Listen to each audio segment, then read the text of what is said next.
for something. Yeah. It's good. It's just good to have. All right. I don't know if we want to do the pink tax. It's an ad.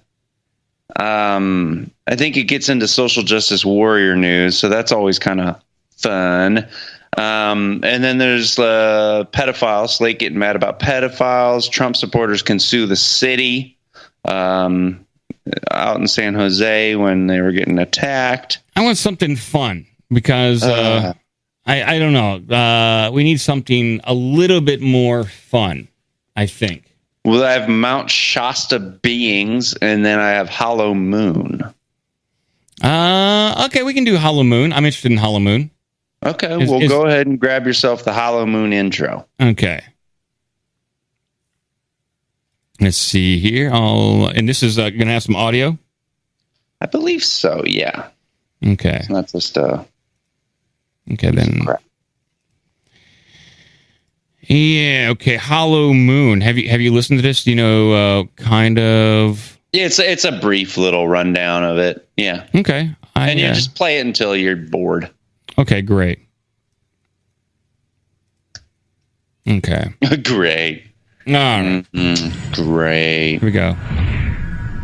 If aliens were coming to our planet, there seems little doubt that they would stop at the moon on their way here. The moon itself is kind of the eye in the sky. NASA says that the moon is apparently hollow. During the Apollo missions, the command module crashed into the moon. And the moon rang like a bell for hours. There are craters on the moon which they cannot find bottom to. And it's thought by some researchers that these bottomless craters are entrances inside our moon. I can find you a bottom.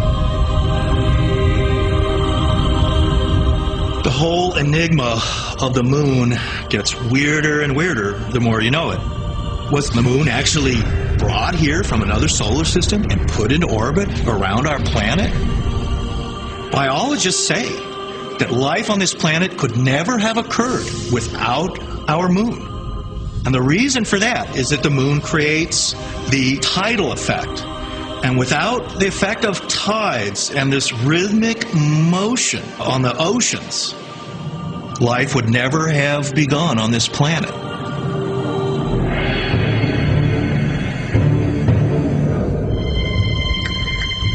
In my mind, the evidence is there that the moon is a gigantic spaceship in orbit around our planet.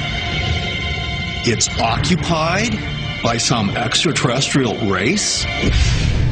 In many ways, it's much like the George Lucas Death Star concept in Star Wars, where they're building this artificial moon that's capable, with technology, of actually destroying a planet.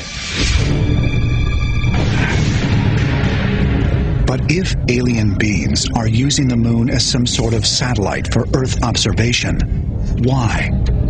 What would... All right, that's pretty good. Yeah, we're definitely getting dinged for copyright there. Yeah, I have a maybe it's possible.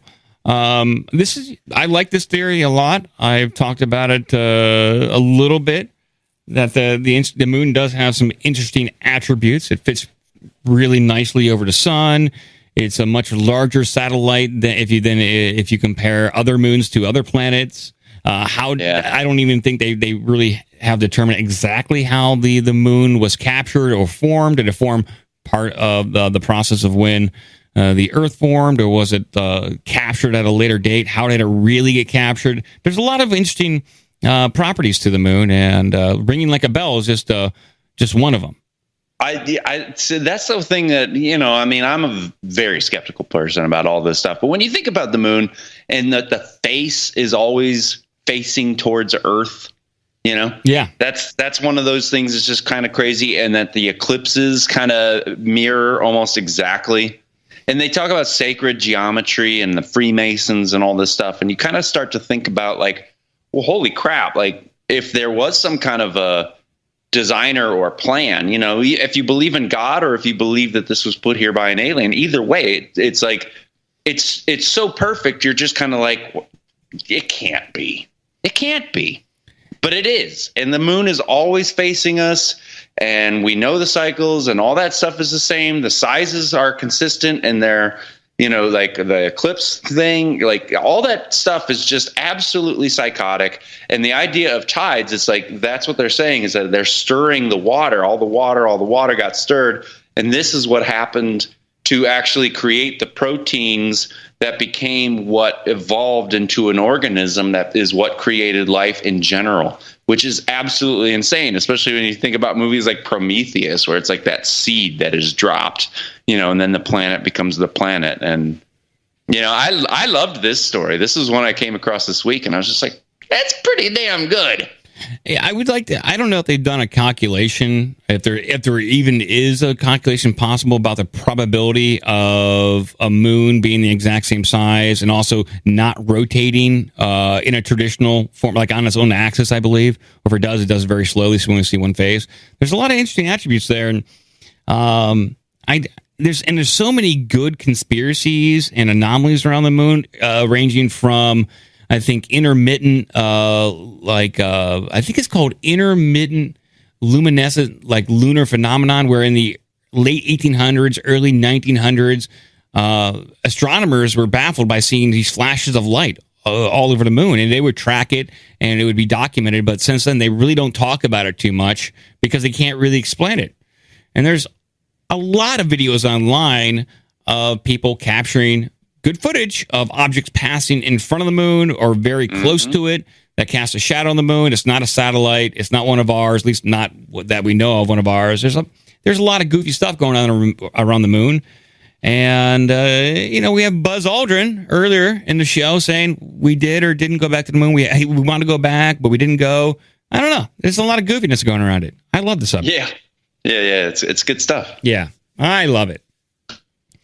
All right. You want to do some headlines? What do you think? Let's do some headlines and we'll get the hell out of here because I tell you what, I'm running out of steam. I've been going nonstop. And you're on call. You might have I am on call. Yeah. I am on call.